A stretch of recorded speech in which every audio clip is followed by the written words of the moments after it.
Je m'appelle Anna Christina. Je suis née à Alexandrie, en Égypte, dans une famille chrétienne orthodoxe copte. Nous avons déménagé au Canada quand j'étais très jeune, j'avais 6 ou 7 ans. Ensuite, mon père nous a ramenés en Égypte pour nous donner un peu de notre culture. Il ne voulait pas que nous perdions nos racines. Pendant cette période, à 14 ans, j'ai rencontré Sam, qui était mon tuteur, car je ne maîtrisais pas bien l'arabe. Nous sommes tombés amoureux, et je suis tombée amoureuse de lui sans savoir qu'il était musulman. À 20 ans, nous voulions nous marier, mais mon père a dit que cela n'arriverait que sur mon cadavre. Mon père l'aimait, mais en Égypte, les chrétiens coptes ne se marient tout simplement pas avec des musulmans. Je savais que je devais obéir à mon père, par honneur et par amour pour lui, et avancer. Je suis venue en Californie. Je me suis mariée à un homme chrétien, copte orthodoxe. Je me suis dit, d'accord, il est de ma religion, ça ira. Mais il s'est avéré qu'il était un narcissique typique, un narcissisme total que, à l'époque, je ne savais même pas ce que cela signifiait. Il brise ton âme, émotionnellement, spirituellement et financièrement. J'ai tout essayé, avec des conseillers matrimoniaux de l'Église, des prêtres et des évêques, pour que le mariage fonctionne. Mais avec un narcissique, il ne change jamais. C'est un trouble de la personnalité, mais je ne savais pas à l'époque. J'ai eu 2 enfants merveilleux, Colin et Andrew, qui ont été ma bénédiction. J'ai essayé de faire en sorte que cela fonctionne, mais il a été difficile de sortir de cette relation toxique. J'y suis restée pendant 13 ans. Il menaçait toujours que si je prenais un avocat pour le divorce, il engagerait un tireur. Plusieurs fois, il a dit qu'il me trancherait la gorge. Je suis restée prisonnière jusqu'à ce que j'obtienne une ordonnance de restriction et un bon avocat pour l'expulser de la maison. Et j'ai avancé avec les enfants. C'est à ce moment-là que je suis devenue une chrétienne née de nouveau et que j'ai commencé à aimer la nouvelle relation avec Dieu. Et puis, soudainement, Sam m'a appelée. Il m'a retrouvée alors qu'il était en visite en Floride, après 25 ans. Il avait fouillé la Californie, quartier par quartier, pour me retrouver. Nous avons parlé, mais à ce moment-là, étant donné ma nouvelle foi, je ne voulais pas décevoir Jésus ni me marier en dehors de ma religion. Après cela, je suis allée rendre visite à ma mère qui vivait en Égypte, et j'ai retrouvé Sam, pensant que mon cœur était protégé et qu'il n'y aurait pas de problème. Cependant, lorsque nous nous sommes retrouvés, les barrières sont tombées et nous sommes retombés amoureux. J'étais vulnérable après un mariage de 13 ans avec un narcissique qui était très dur. Je suis une personne très émotive et Sam était l'homme parfait. En réalité, je ne me souvenais pas de lui comme de l'homme parfait lorsque je suis tombée amoureuse de lui à 15 ans. Mais en le retrouvant, il était celui qui m'écoutait, ce que je trouvais parfait.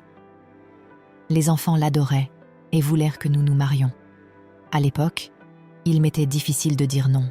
Et bien que je savais que j'allais à l'encontre de l'Église, de la famille et des amis, après avoir été mariée à un copte orthodoxe qui allait à l'église chaque semaine et me traitait si mal, je sentais que Sam était un homme bien et nous nous sommes mariés.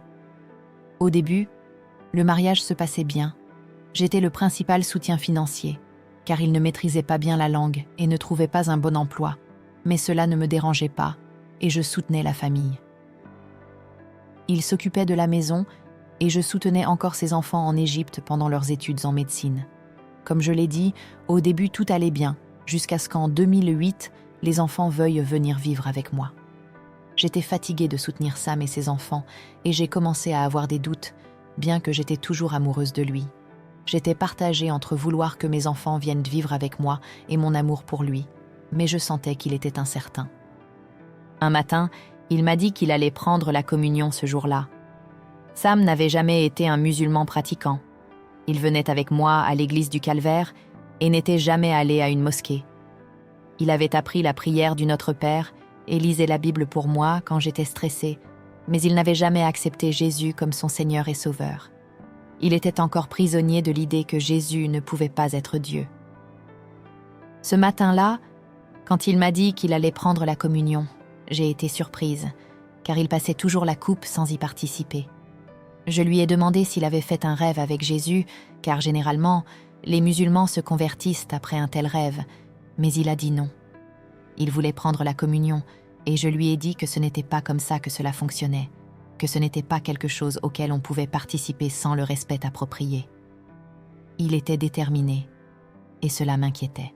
Je suis allée à l'église avec lui, priant pour qu'il n'aille pas plus loin, car pour moi, cela franchirait une limite. On ne joue pas avec le sang de Jésus. Quand la coupe est arrivée, il a pris la communion sans aucune révérence. Nous sommes rentrés à la maison et cette nuit-là a été très difficile. Je n'arrivais pas à dormir, je le regardais et je priais, ne sachant pas ce qui allait se passer. À un moment donné, il s'est tourné vers moi et son visage s'est transformé en un visage démoniaque, comme dans le film « L'avocat du diable ». Dès que j'ai vu son visage, j'ai entendu le Seigneur me dire « Fille, tourne-toi de l'autre côté, ne t'inquiète pas pour lui, tourne-toi simplement. » Et c'est ce que j'ai fait. À cet instant, j'ai réalisé que Dieu ne bénissait probablement pas ce mariage. C'était mal, je devais partir. Je ne pouvais pas continuer dans ce mariage en sachant que Dieu ne le bénissait pas et que je dormais à côté d'un démon. C'était trop perturbant. J'ai vu son visage se transformer de manière démoniaque. C'était étrange, je ne savais pas comment interpréter cela, à part que j'ai vu. Alors, le Seigneur a dû vouloir que je voie qui il était vraiment, et il me l'a montré. Je ne sais pas, mais c'était la chose la plus effrayante que j'ai jamais vue près de moi. J'étais terrifiée, mais je savais que je devais partir. Alors, je me suis mise à genoux et j'ai prié avec ferveur. J'ai pleuré devant le Seigneur, car je savais que je devais partir. Mais je l'aimais encore. J'ai prié Dieu pour qu'il l'enlève, mais sans briser mon cœur. Je ne voulais pas souffrir de la séparation. Je soutenais la famille et je devais préserver ma santé émotionnelle, continuer à travailler et ne pas tomber en dépression à cause d'un cœur brisé.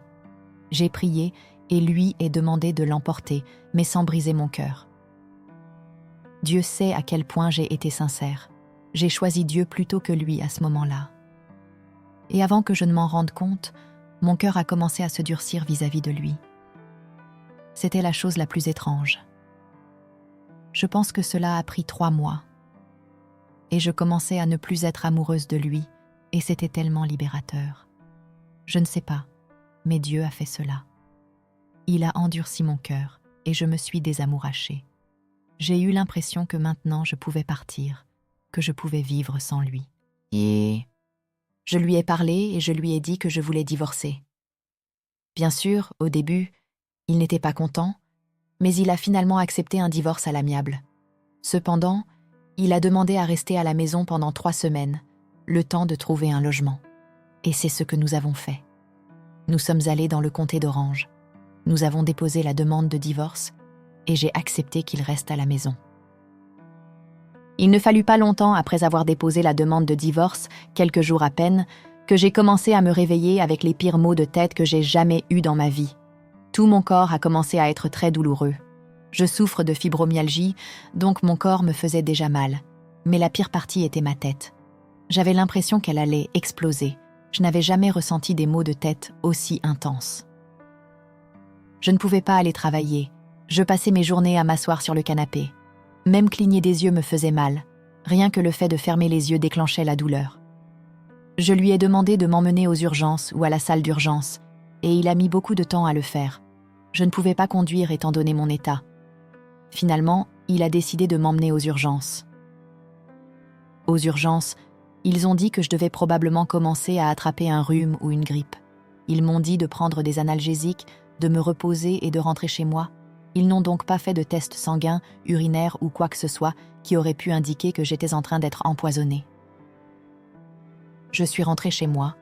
Les analgésiques m'ont aidée, mais lorsque la douleur a recommencé, il a commencé à me donner son médicament pour la pression artérielle. Je n'ai pas de problème de pression, mais le médicament soulageait la pression dans ma tête. C'était étrange. Il savait ce qu'il fallait me donner. Lorsque cela s'est produit, j'ai pu fonctionner. J'avais mal, mais au moins, je pouvais penser et travailler. J'ai décidé que je devais aller au bureau. C'était la fin de l'année Et en tant que directrice financière, c'est la pire période pour s'absenter d'une entreprise. Je supervisais 3 entités. Et le 8 janvier, alors que je conduisais sur l'autoroute pour me rendre au bureau, j'ai eu une vision. Je n'ai jamais de vision. Je ne suis pas du genre à avoir des visions, mais dans cette vision, j'ai vu quelqu'un de ma famille immédiate qui était décédé. Cela ressemblait à un enterrement. J'ai vu le corps enveloppé, j'ai vu mon frère, mes 2 sœurs, mais je n'ai pas vu mon frère cadet, Steve, qui est né avec un handicap mental et à qui on avait dit qu'il ne vivrait pas longtemps. J'ai pensé qu'il allait mourir et que Dieu était en train de me prévenir. C'était un avertissement de Dieu et je devais le voir. Dès que je suis arrivée au bureau, j'ai organisé mon départ le plus rapidement possible pour aller le voir. J'ai dit à mon patron que je devais partir parce qu'1 an auparavant, ma mère était décédée. Elle m'appelait avant cela et je devais terminer un projet au bureau. Quand j'ai fini, je l'ai appelée pour lui dire que j'arrivais, mais elle était déjà entrée dans le coma et ne s'est jamais réveillée. C'est mon plus grand regret. Avec mon frère, j'ai pensé « Ok, cette fois, Dieu me prévient, je vais saisir l'opportunité, peu importe ce qui se passe au bureau. » Ce jour-là, j'ai réuni mon équipe. J'ai commencé à déléguer des tâches, leur disant que je partais soit samedi, soit dimanche. J'ai réservé 2 billets et commencé à leur attribuer des tâches. Pendant que je leur parlais en réunion, ma tête a commencé à me faire souffrir comme si elle allait exploser à nouveau. Je ne voulais pas montrer la douleur que je ressentais. Je voulais toujours donner l'impression que j'avais le contrôle.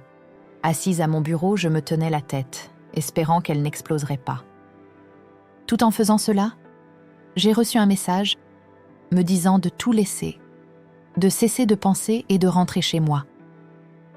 Je ne sais pas comment j'ai entendu ce message, mais il était clair, me disant d'arrêter de penser et de rentrer chez moi. J'ai fait exactement cela.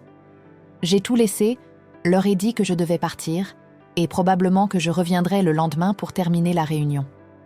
Ils ont été très coopératifs et compréhensifs. Ils voulaient que je me repose et m'occupe de mes affaires personnelles. Alors, je suis partie et suis rentrée chez moi.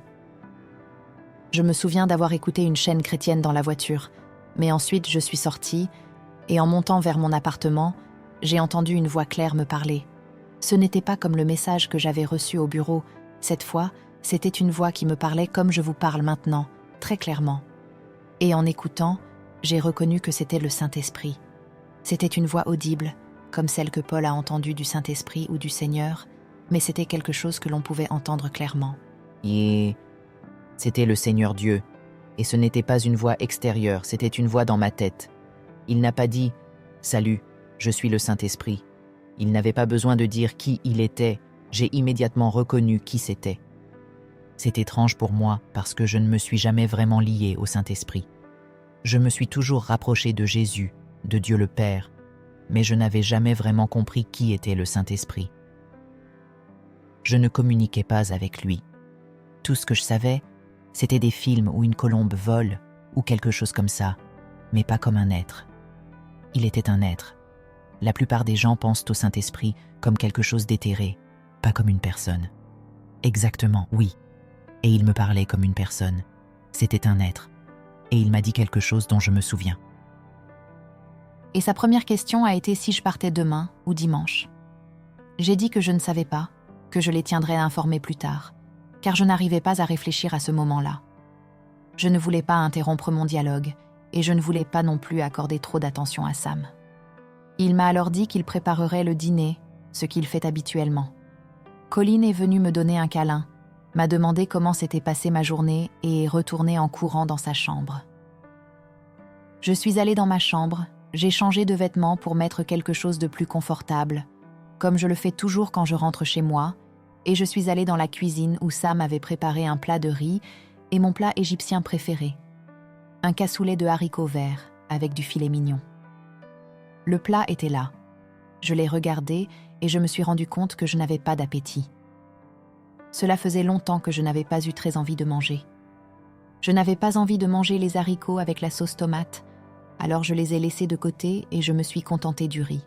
Oh, En regardant le plat de riz, je me suis dit « Mon Dieu, je n'ai même pas envie de manger ce riz, il a l'air tellement sec. » J'étais debout, le plan de travail de la cuisine devant moi comme une table, et derrière moi, il y avait le réfrigérateur. Tandis que je réfléchissais à comment manger cela, si je devais simplement le remettre à sa place, le Saint-Esprit a dit « Fille, tourne-toi, ouvre le réfrigérateur et prends du yaourt nature pour mettre sur ton riz. » C'est ainsi que nous mangeons. C'est ma façon préférée de manger du riz en Égypte. On y met du yaourt nature. C'est semblable au tzatziki. Quand il a dit cela, j'ai été surprise, comme si cela importait qu'il se soucie du yaourt que je mets sur mon riz, quelque chose de si trivial.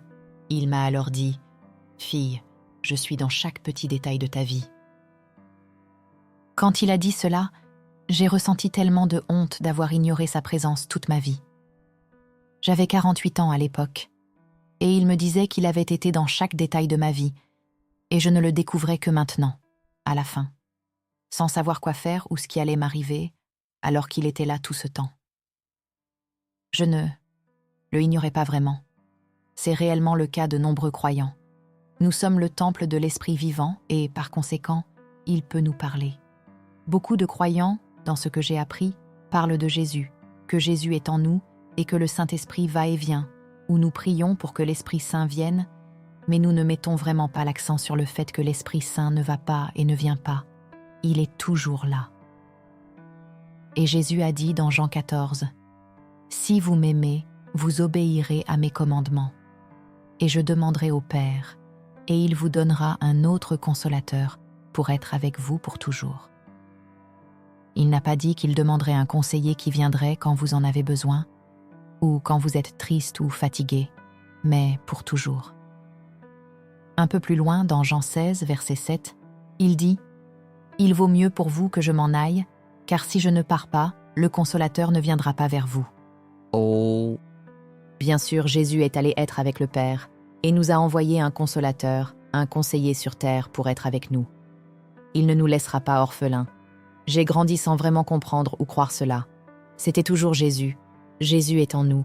Et c'était difficile d'imaginer Jésus en moi, parce que je pensais toujours que Jésus est un et qu'il y a des milliards de personnes. Il ne va pas se soucier de moi, et tu te sens perdu.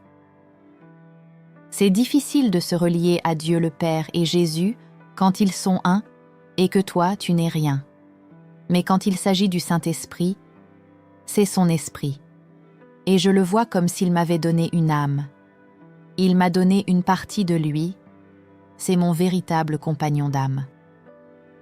Beaucoup parlent de Dieu dans l'univers, et nous ne pouvons pas nous relier aux roches et aux atmosphères, mais nous pouvons nous relier à une personne, la personne du Saint-Esprit, le conseiller.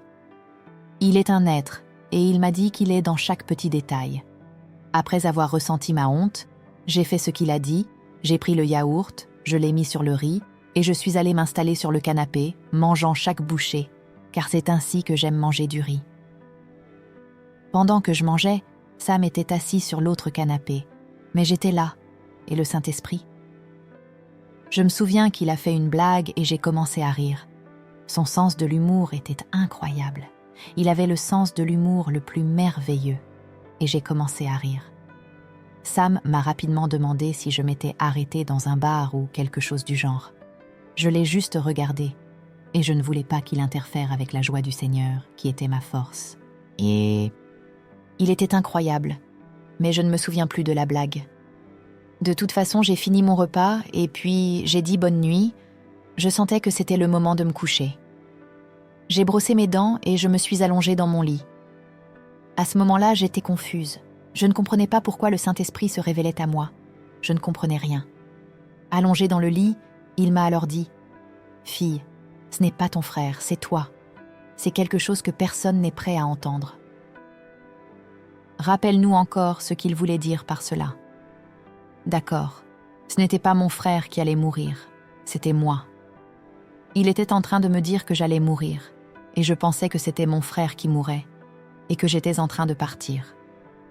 Il a dit que ce n'était pas mon frère, c'était moi. Je n'étais pas prête à mourir. Je n'étais pas prête à entendre cela. J'ai ressenti un poids énorme dans mon cœur, rien qu'en pensant à Colline se réveillant et me trouvant morte dans mon lit. Cela m'a brisé le cœur. Mon cœur était si lourd quand il a dit cela. Et puis il m'a rappelé un rêve que j'avais fait des années auparavant, un rêve avec lui, avec Colin et Andrew. Nous marchions dans des prairies, nos bras autour de sa taille, lui avec un bras autour de Colin et un autre autour d'Andrew. Nous tenions tous sa taille et nous rions. Quand je me suis réveillée de ce rêve, je ne comprenais pas comment nous trois avions pu enlacer sa taille sans trébucher sur les pieds des uns et des autres, comme c'est généralement le cas quand deux personnes marchent ensemble. C'est là que j'ai réalisé que je serais avec eux en esprit, mais pas avec mon corps. J'étais là, mais je n'étais pas dans le corps avec eux. Dès que je me suis souvenu de ce rêve, qu'il prendrait soin de mes enfants, il m'a été facile de les lui confier. Et pour moi, mourir n'était pas un problème. Il les avait. Alors comment pourrais-je m'inquiéter pour eux? Il m'a donné la certitude que mes enfants allaient bien. Il les avait, donc tout allait bien. Que veux-tu que je fasse? Et il a dit, « Fille, tu vas embarquer dans un voyage et revenir pour être mon ambassadrice. » Dès qu'il a dit cela, j'ai pensé, « Waouh, ça sonne bien mieux. Que veux-tu que je fasse? » Et il a répondu, « Fille, j'ai besoin que tu te détendes et que tu restes immobile. » J'ai répondu que je pouvais faire ça. Il m'a dit que je devais arrêter de penser. « D'accord, je peux faire ça, » ai-je répondu, mais c'était très difficile d'arrêter de penser. Je suis une personne très analytique, essayant d'arrêter de penser tout en agissant comme directrice financière et opérationnelle. Oui, c'est de la folie, et mon cerveau était à 1000 à l'heure. J'essayais d'arrêter, puis je me demandais si j'avais vraiment arrêté de penser. C'était une montagne russe mentale. Je pensais qu'il dirait « ça suffit ». Mais il a été très patient, et enfin, j'ai réussi à arrêter de penser. Oh, alors il a dit « D'accord, maintenant j'ai besoin que tu fermes les yeux. Mais quoi qu'il arrive, ne les ouvre pas, fille. » J'ai répondu « D'accord, quoi qu'il arrive, je ne les ouvrirai pas. » Et dès que j'ai fermé les yeux, une lumière brillante a envahi la pièce. C'était une lumière avec une présence, comme si je ressentais la présence de Dieu le Père. Bien sûr, mes yeux étaient fermés, je n'oserais pas les ouvrir, mais c'était difficile de décrire cette présence. Puis la fenêtre à ma droite a commencé à trembler comme s'il y avait un tremblement de terre dans ma chambre. Mon cœur a commencé à palpiter lentement, puis s'est accéléré de plus en plus. Dès que cela s'est produit, j'ai eu peur. Et dès que j'ai eu peur, tout le processus s'est arrêté. La lumière a disparu, les fenêtres ont cessé de trembler, et mon cœur a cessé de battre si fort. Et j'ai pensé, mince, j'ai gâché ma propre mort. Et il a répondu, fille, ne t'inquiète pas, celle-ci tu ne peux pas la gâcher, tu dois juste te détendre davantage. Alors j'ai dit, d'accord, je dois vraiment me détendre. Il a recommencé le processus, m'a demandé d'arrêter de penser et m'a aidé à arriver à ce point. Il m'a rappelé de fermer les yeux et a renforcé. Quoi qu'il arrive, ne les ouvre pas. Et dès que j'ai fermé les yeux, la lumière brillante est revenue et j'ai ressenti à nouveau la présence de Dieu le Père. La fenêtre a commencé à trembler à nouveau et mon cœur a recommencé à palpiter fortement. Je pensais que mon cœur allait exploser, comme si j'allais mourir d'une crise cardiaque. Mais je n'avais pas peur. Je connaissais le processus et je ne voulais pas l'interrompre, alors je suis restée jusqu'à la fin. Après un moment, tout s'est calmé. La lumière s'est calmée, tout s'est calmé, et il a dit « D'accord, fille, la prochaine étape est juste un petit inconfort. » J'ai répondu « D'accord. » Il a dit « Fille, ça va passer, ce n'est qu'un inconfort, d'accord ?» Et dès qu'il a terminé de parler de l'inconfort, j'ai ressenti une vague de douleur dans mes jambes, comme si quelqu'un était en train de briser mes os avec un marteau. Je n'avais jamais ressenti une douleur pareille, mais il continuait à dire « Ce n'est qu'un inconfort, fille, ça va passer, ça va passer. » Alors que je me concentrais sur ce qu'il disait et sur la façon dont il me guidait étape par étape, j'ai réussi à supporter cette douleur. C'est difficile à expliquer, mais la douleur était là, mais d'une certaine manière, comme si elle n'était pas là, comme s'il l'atténuait, ou comme si ça n'avait pas d'importance ce qui se passait avec mon corps. Comme je l'ai dit, je souffre de fibromyalgie et je supportais toute cette douleur sans crier. La porte était ouverte et personne dehors ne pouvait entendre ce qui m'arrivait. La douleur continuait, mais il répétait « ça va passer, ce n'est qu'un inconfort ». Et ça a passé. Après cela, je n'ai plus ressenti rien du tout. Tout a cessé complètement. Je ne ressentais rien de la tête aux pieds. Je ne ressentais rien. Je lui ai demandé « Est-ce que je suis paralysée ?» Il a répondu « Oui, fille, tu l'es ». J'ai dit « Non ». Et il a ajouté « Désolé, Joy ». J'ai demandé si je pouvais bouger mes orteils et il m'a dit que je pouvais essayer. J'ai essayé, mais bien sûr, rien ne s'est passé. En assimilant cette nouvelle réalité et en acceptant cette nouvelle paralysie, j'ai senti Sam entrer dans la chambre. J'ai pensé « D'accord, il va appeler les urgences, il va se rendre compte que je suis paralysée et il va appeler de l'aide. » Il ne m'a pas remarqué et est allé se coucher. J'ai passé toute la nuit éveillée et ce fut la plus belle nuit de ma vie avec le Consolateur. Il ne m'a pas quitté un seul instant. Peu importait que j'étais paralysée, peu importait ce qui allait m'arriver, sa présence était tout simplement incroyable, merveilleuse.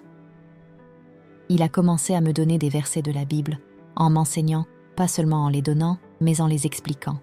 Il était le professeur le plus parfait, je comprenais tout de lui. Et il ne parlait ni trop vite, ni trop lentement, c'était tout simplement parfait, le professeur que vous avez toujours voulu avoir. J'ai eu des visions toute la nuit et il a commencé à répondre à toutes les questions que j'avais sans que j'aie besoin de demander à nouveau.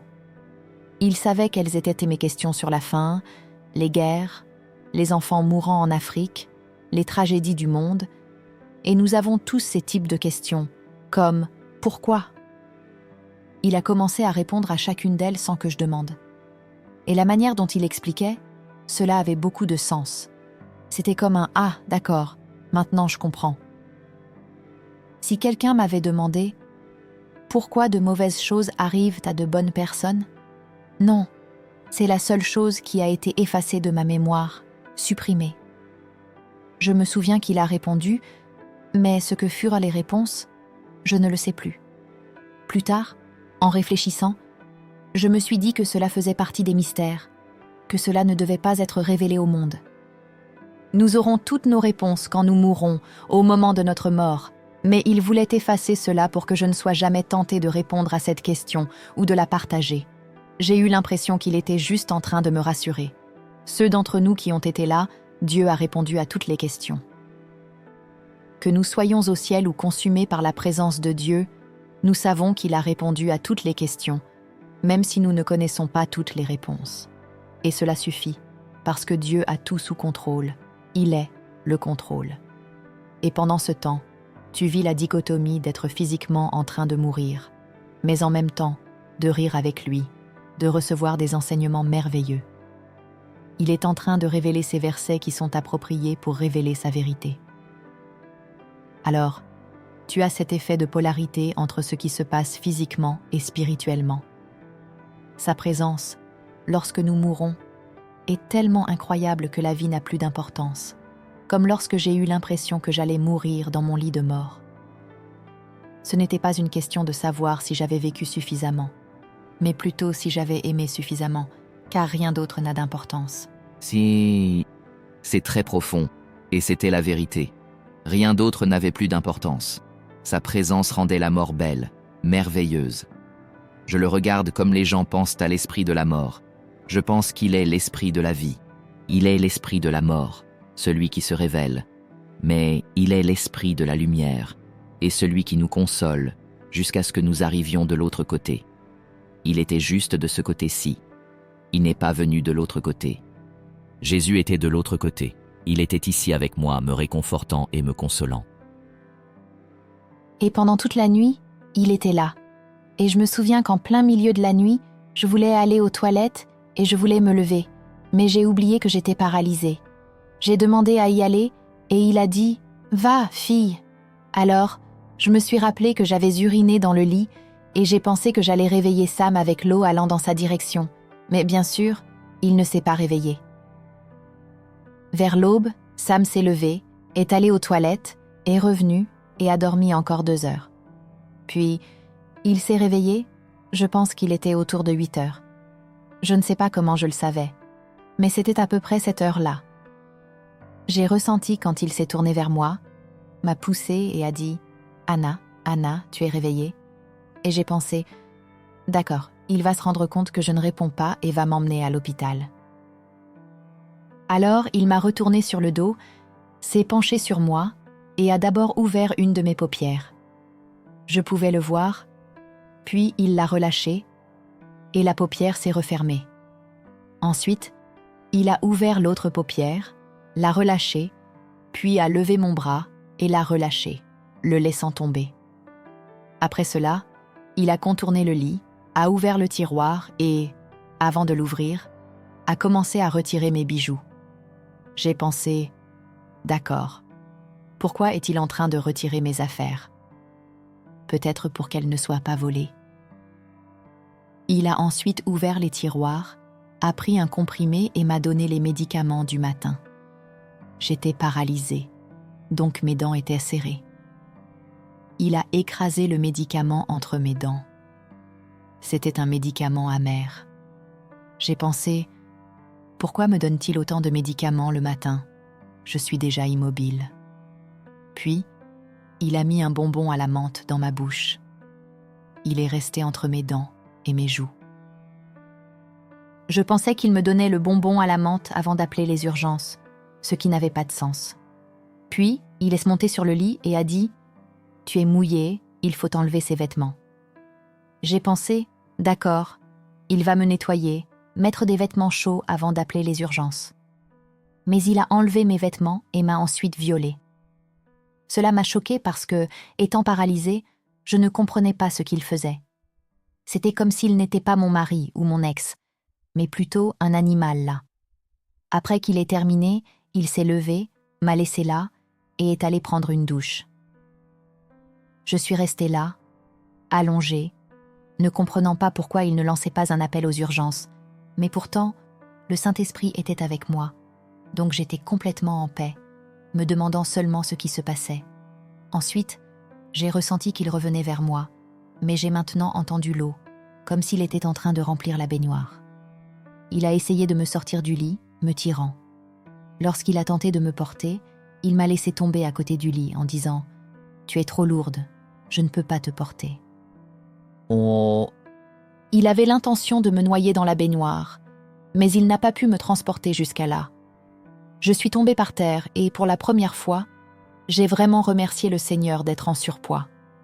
C'était comme un remerciement au Seigneur. Il n'a pas pu me porter et m'a simplement laissé là, tombée sur le sol, nue, et est sorti car il a entendu Colline se réveiller. Elle était dans sa chambre et a allumé la télé, alors il est allé s'occuper d'elle. Plus tard, j'ai su par Colline qu'il lui avait dit que j'étais en train de me reposer, que j'avais pris plusieurs médicaments et que j'étais préoccupée par mon frère en Égypte et que je ne voulais pas être dérangée. C'était une exécution planifiée. Bien sûr, Colline a respecté cela et ne sont pas venus les vérifier comment j'allais. Puis, il est revenu dans la chambre et c'est alors que j'ai senti de l'eau glacée jetée sur moi. Je ne comprenais pas comment l'eau froide pouvait choquer mon corps, surtout étant paralysée. Je ressentais comme si des aiguilles traversaient tout mon corps. C'était une sensation torturante et très intense. Et pourtant, le Saint-Esprit me disait que ce n'était qu'un inconfort. Peu après, j'ai vu une main de Jésus à mon niveau, et j'ai vu sa main être percée par un clou, le sang coulant tandis qu'il était là. Cette vision de la crucifixion m'a fait ressentir de la honte pour l'inconfort que je ressentais à cause de l'eau glacée, alors qu'il avait enduré une agonie et une torture si grandes. Pour moi, il avait traversé une torture, et j'ai immédiatement pensé « Je peux supporter cela. Comparé à ce qu'il a vécu, je peux supporter n'importe quel inconfort que je ressens maintenant. » Et le Saint-Esprit continuait à dire que ce n'était qu'un inconfort. Je tenais bon, je réussissais à supporter car il semblait qu'il me montrait qu'il comprenait ma douleur, qu'il connaissait ma douleur. Oui, et son esprit ne me quittait pas une seule seconde. Quand tu dis qu'il est un consolateur, il est-il vraiment un consolateur et un conseiller pendant ce temps? car la douleur et l'inconfort n'étaient pas aussi agonisants que l'on pourrait le penser. C'est différent quand tu traverses cela et que sa présence est là, tout devient différent. Puis cela s'est arrêté, et j'ai ressenti un soulagement que l'eau ait cessé. Ensuite, il est revenu, mais cette fois, il s'est penché sur moi, a tenu mon nez et l'a pincé. Je ne pouvais pas respirer, car, étant paralysé, mes dents étaient serrées, et je ne pouvais pas respirer par la bouche. Il a continué à tenir mon nez, et je ne pouvais pas respirer, jusqu'à ce que, soudainement, mon corps réagisse par réflexe et je parvienne à prendre une inspiration.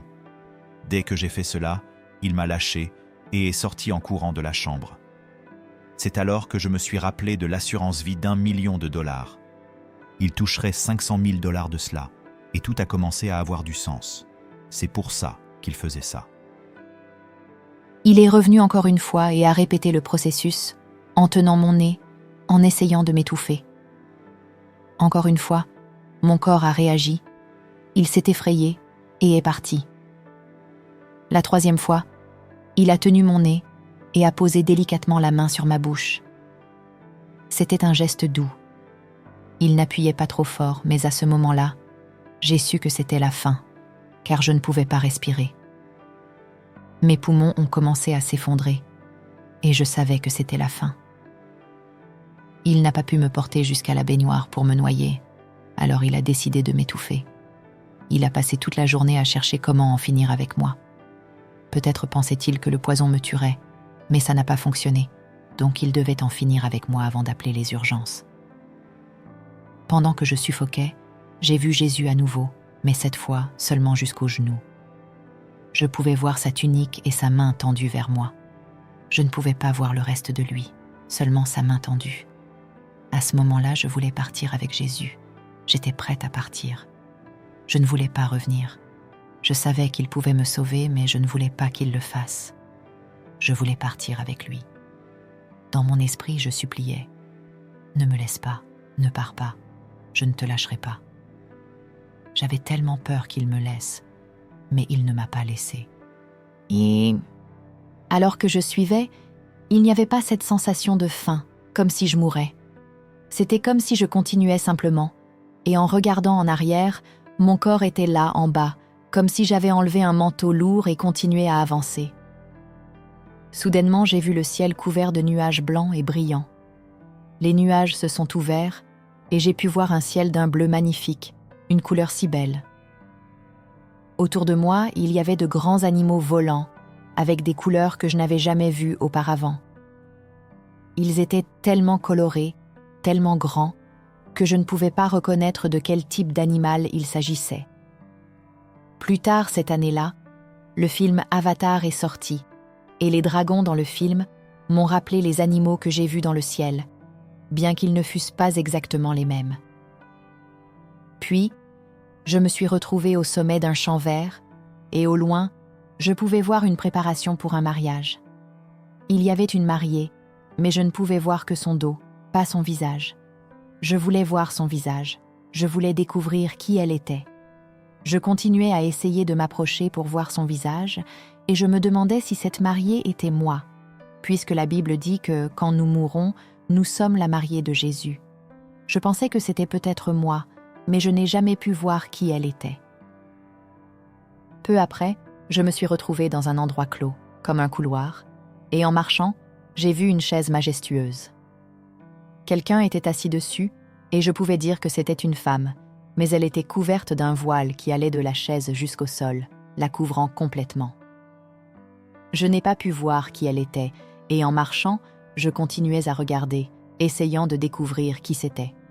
Puis, il y avait une personne à proximité, et j'ai demandé « Qui est-elle » Et la personne a répondu « Elle est la plus pure de toutes », et puis j'ai continué à marcher. J'ai vu une porte, et à l'entrée, il y avait un corps de lumière. Ce corps de lumière était ma mère. Elle n'avait pas de forme physique définie, mais je l'ai reconnue immédiatement. Je savais que c'était ma mère. Nous avons continué à marcher, et alors un autre corps de lumière est venu dans ma direction. C'était ma sœur Nadia.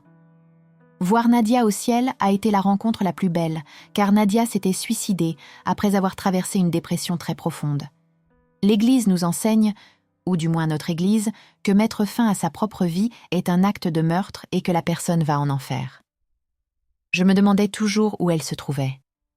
Je savais qu'elle était proche de Jésus et qu'elle voulait être avec lui.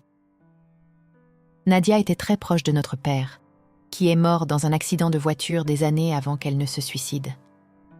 Quand j'ai vu qu'elle était au ciel, cela a été une preuve de l'amour et de la compassion de notre Père céleste. Il ne nous juge pas comme le monde nous juge. Il comprend la maladie, la dépression. Il sait qu'une personne en dépression profonde ne commet pas un acte de meurtre. Elle essaie d'arrêter la douleur, car la dépression est réelle, et c'est la manière qu'ils ont trouvée pour échapper à la souffrance. Et je marchais avec elle, et elle me conduisait quelque part. La joie que je ressentais était si intense qu'à un moment donné, j'ai commencé à me plaindre auprès d'elle. Je disais « Je ne peux pas supporter, c'est trop. Je ne sais pas comment gérer autant de joie. » Et je pensais à quel point il est drôle de se plaindre de la joie, alors que normalement on se plaint du stress, de la dépression et de la tristesse. On imagine qu'on ne peut jamais avoir trop de joie, mais au ciel, la joie est tellement intense que je n'arrivais simplement pas à la contenir. Alors, ma sœur Nadia m'a regardée et a dit « Anna, avec Jésus, la joie ne fait que s'amplifier. » Et j'ai répondu « Ça ne peut pas être mieux que ça. » Je ne pouvais pas imaginer comment ça pourrait être mieux, puisque c'était quelque chose d'inimaginable pour moi à ce moment-là. Nous avons quitté cet endroit et, soudain, j'ai vu mon père, à côté de ma mère, une autre silhouette lumineuse. C'était irréel d'être là avec ma famille. Nous ne parlions pas, mais nous communiquions d'une manière différente. Alors Nadia a dit « Allons, vite, nous sommes en retard pour notre banquet avec Jésus. » J'ai pensé « Un banquet avec Jésus ? Qu'est-ce que c'est ?» Elle l'a dit d'une manière tellement naturelle, comme si c'était quelque chose de banal. C'était l'heure du dîner avec Jésus, et ils sont partis, mais je ne les ai pas suivis. Ce n'était pas encore mon moment de le voir, et je le savais. Ensuite, je me suis retrouvée dans une autre pièce, et au bout de cette pièce, il y avait une silhouette. Ce n'était pas un corps de lumière, je pouvais reconnaître son corps. C'était le pape Corolos VI, l'ancien pape de l'Église copte orthodoxe, qui est décédé dans les années 70. C'était une personne tellement humble, aimante et pure. Je ne l'avais jamais rencontré personnellement, mais j'en avais entendu parler. Et il m'a regardée et a dit « Où étais-tu, fille ? Où étais-tu » Je me suis sentie comme une enfant, et j'ai répondu « Eh bien, j'étais à l'église du Calvaire. » Et il a demandé « Pourquoi, fille, pourquoi ?» J'ai essayé d'expliquer qu'après m'être mariée avec un musulman, je ne me sentais pas acceptée dans l'église copte. C'était comme si se marier avec un musulman était un grand tabou. Il m'a alors demandé « Quel est ton nom, fille ?» Et j'ai dit mon nom égyptien. Il a demandé « Que signifie ce nom ?» Et j'ai expliqué que mon nom signifie « compassion ». Il m'a alors regardé et a dit, de façon rhétorique, « Tu cherches de la compassion ailleurs ? C'est ce dont nous avons besoin. Tu es ce que nous avons besoin. Vite, fille, il n'y a pas de temps à perdre. Vite !» Gartnji, soudain, il m'a expulsée, comme s'il me disait de me dépêcher. Il était clairement préoccupé par l'église copte et voulait que je fasse quelque chose, peut-être pour évangéliser ou aider l'église d'une manière ou d'une autre.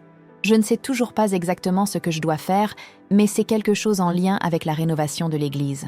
À ce moment-là, le pape semblait préoccupé par l'église et par le besoin de quelque chose qui manquait.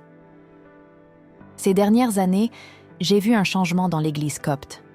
Avant, elle semblait plus axée sur la tradition, sur les règles. Mais maintenant, il y a une connexion plus forte avec Dieu, une spiritualité plus profonde. L'Église a commencé à amener des prêtres plus jeunes pour servir les générations plus jeunes, et il y a un réveil qui se produit dans l'Église copte, ce qui est quelque chose de très beau. Mais à ce moment-là, il était préoccupé. Quand il a dit « Où étais-tu ?», je tiens à préciser qu'il ne s'agissait pas de savoir quelle église je fréquentais. Il ne s'agissait pas qu'une église soit meilleure qu'une autre. Je crois que toutes les églises sont de Dieu. et chacune d'elles a quelque chose à offrir, mais aucune n'est parfaite. L'Église parfaite sera celle qui existera lorsque Jésus reviendra. Et mes racines sont coptes, et c'est ce qui me lie à l'Église. Même après tout ce qui s'est passé, quand on me demandait à l'hôpital d'où je venais, je disais que j'étais copte, ce qui est drôle parce que les Coptes ne sont pas un pays, mais d'une manière ou d'une autre, c'était enraciné en moi. En sortant de cette rencontre, soudainement, le visage de Jésus m'a été révélé. Il s'est révélé lentement, en commençant par le nez. À ma grande surprise, il n'était pas aussi beau que je l'imaginais. J'ai grandi en regardant le film Jésus de Nazareth, et j'associais toujours Jésus à cette image. Mais il avait un visage plus rustique, comme quelqu'un du Moyen-Orient, pas ce visage idéalisé avec des yeux bleus que nous avons l'habitude de voir. J'ai même plaisanté intérieurement en me disant « Tu es juif, n'est-ce pas ?» Dot. Je m'inquiétais de ne pas vouloir le blesser avec mes pensées, car je savais qu'il pouvait les lire. Ensuite, j'ai trouvé un verset dans Isaïe qui disait que Jésus ne serait pas un homme d'apparence attirante, ce qui a tout fait sens. Je pouvais imaginer que, si Jésus avait été vraiment très beau il y a 2000 ans, beaucoup de femmes seraient tombées amoureuses de lui pour son apparence, plutôt que d'aimer son message et qui il était réellement. Cela m'a aidé à comprendre pourquoi il était ainsi. Mais sa gloire était indéniable. Peu après cela, je me suis retrouvée à regarder une autoroute. Ce fut une transition brutale, comme si je revenais à une réalité aride et sèche en comparaison avec l'endroit où j'étais avant. J'étais au sommet de la jonction de 2 autoroutes, dans le sud de la Californie, et en observant la circulation, soudainement, je me suis retrouvée dans ma chambre. Je pouvais voir Sam allongé sur le lit, tenant mon corps. D'une manière ou d'une autre, il avait réussi à me mettre à côté de lui, et j'étais toujours nue. Quand mon âme est revenue dans mon corps, j'ai bondi hors du lit immédiatement. Je ne supportais pas qu'il me touche. Je suis restée debout au pied du lit, le regardant, et l'expression sur son visage était inestimable. C'était un mélange de choc et de surprise. Il ne s'attendait définitivement pas à me voir revenir. Mais cela ne signifiait pas que Sam avait abandonné ses projets. Il essayait toujours de me tuer. Dieu m'a ramenée, évidemment avec un but, et une partie de ce but est d'être ici pour raconter cette histoire. Alors que s'est-il passé ensuite ? Comment n'a-t-il pas réussi à réaliser son plan maléfique ? Quand je suis revenue, j'étais aussi forte qu'un cheval. Je n'étais plus paralysée. Je me souviens que, lorsque les ambulanciers sont arrivés et que l'un d'eux m'a demandé de serrer ses doigts, j'ai tiré avec une telle force que je l'ai presque fait lever. Il a dit « Cette femme est forte comme un cheval. » Je suis revenue avec beaucoup d'énergie. Oh. Certaines personnes peuvent dire que j'hallucinais ou que tout cela n'était qu'un délire. Mais si c'était juste une hallucination, j'aurais dû rester paralysée en me réveillant. La quantité de poison dans mon corps aurait tué un cheval, comme cela a été déterminé plus tard. Curieusement, l'hôpital n'a effectué aucun test sanguin ou urinaire pour vérifier un éventuel empoisonnement. Ils se sont contentés de tests de dépistage de drogue et d'alcool, car ils ont supposé que je pourrais être sous l'influence de substances. À l'époque, je ne savais pas que Sam était en train de m'empoisonner. J'ai fini par être envoyée dans un hôpital psychiatrique, car Sam a affirmé que j'étais en train de faire une dépression nerveuse et que j'étais mentalement malade, peut-être à cause de mon travail. Mais je n'ai rien raconté de mon expérience au ciel, car Dieu m'avait dit de ne rien dire. Si j'avais partagé cela à ce moment-là, je serais probablement encore internée. La partie la plus difficile de tout cela a été que, pendant que j'étais à l'hôpital, Paul a profité de l'occasion pour retirer ma fille, Colline, de ma garde. Il est allé au tribunal et a obtenu la garde, prétendant que j'étais mentalement instable. Cela a été plus douloureux que la tentative de meurtre. Il m'a frappé là où ça faisait le plus mal, et j'ai perdu ma fille à un moment où j'avais le plus besoin d'elle. Mon avocat m'a suggéré de faire une analyse médico-légale de mes cheveux, car nous ne savions pas encore que j'étais en train d'être empoisonné. J'ai également fait des examens cardiaques, pensant que j'avais peut-être eu une crise cardiaque, mais les tests n'ont rien révélé.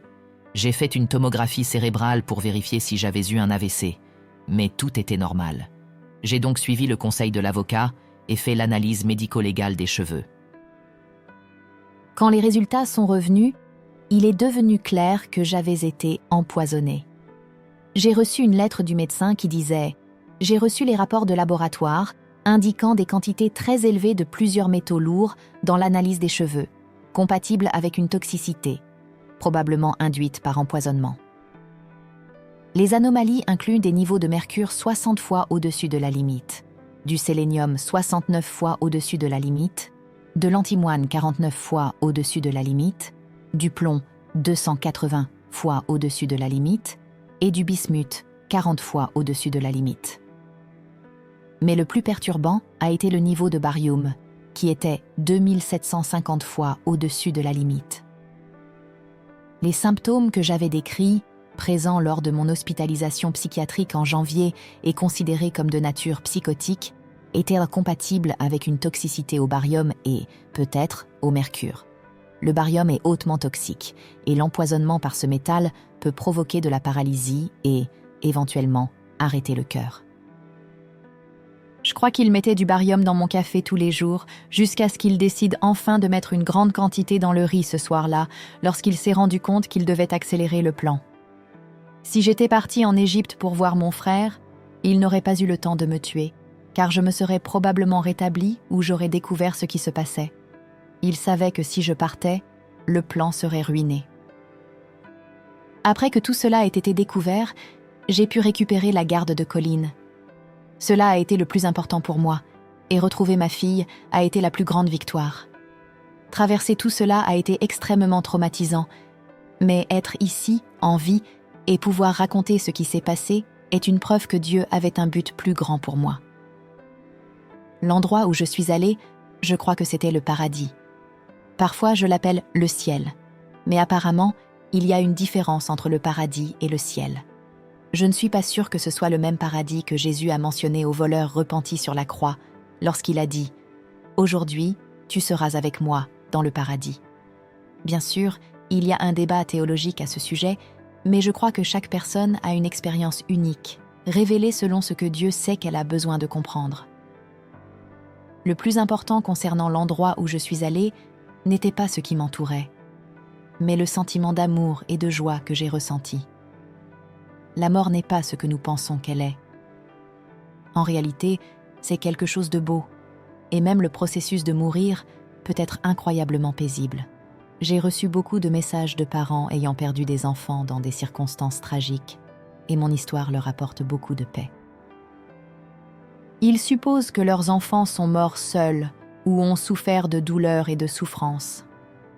Mais je leur dis que ces sentiments de peur, de solitude et de détresse n'existent pas quand nous mourons. Même au milieu de la torture, le Saint-Esprit est là pour nous réconforter. Il ne m'a pas réconfortée parce que je suis spéciale.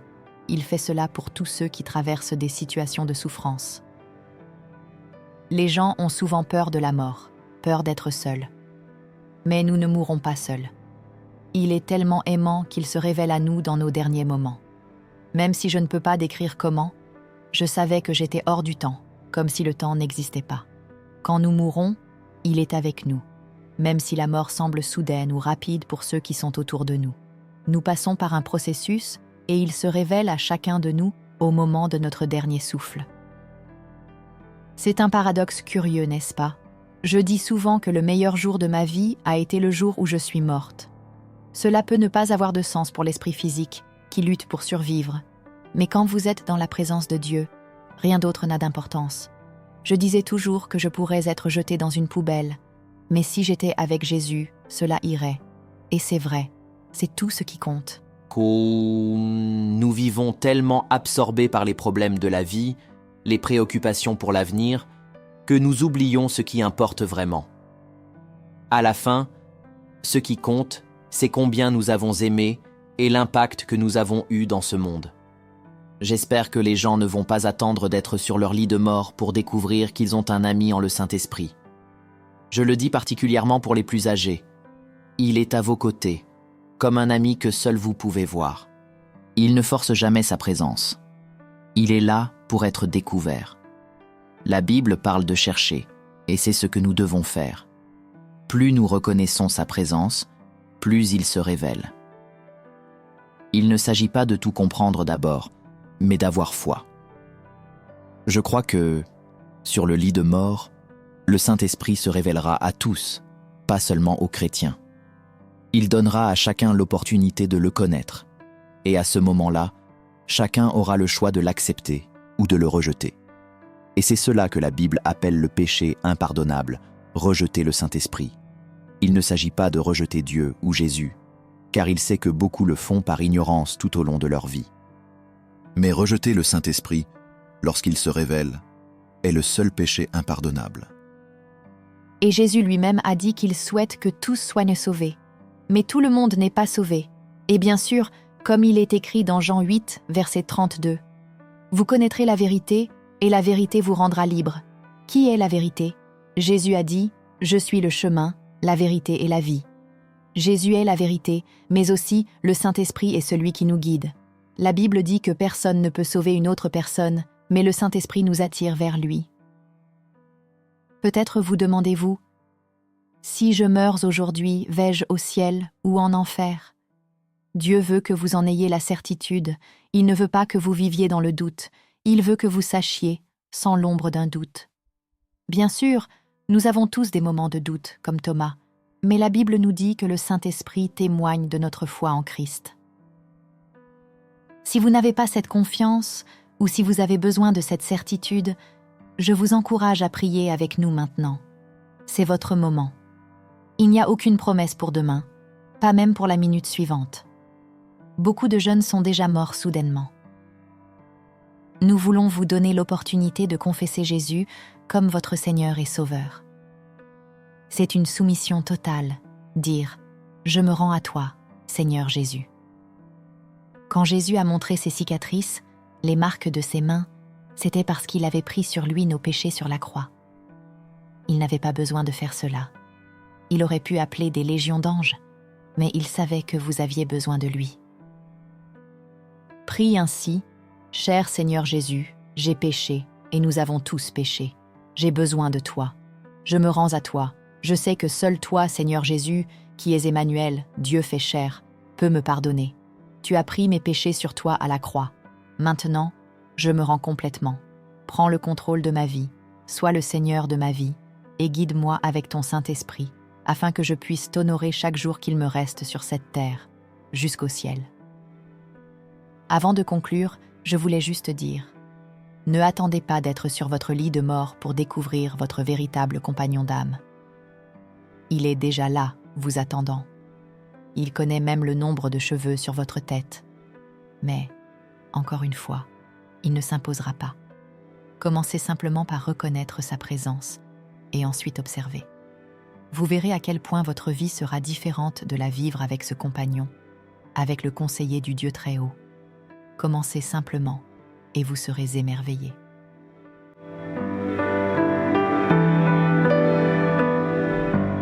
Après ce voyage incroyable de redécouverte et de révélation, il nous appartient de réfléchir aux décisions que nous avons prises et au chemin que nous avons choisi de suivre.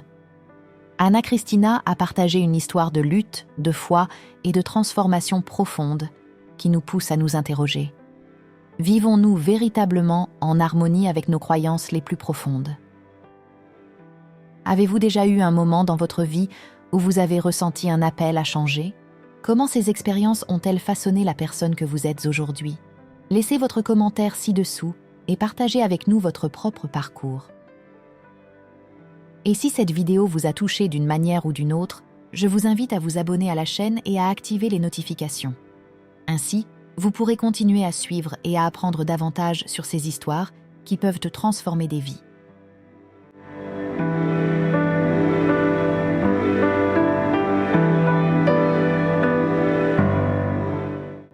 Faire ce film et le tourner, c'était, vous savez, elle est véritablement née de la souffrance et m'a immédiatement mis à terre. Dès le début, mon épaule s'est déboîtée et j'ai pensé « Mon Dieu, bonjour, on essaie juste de faire un film ici.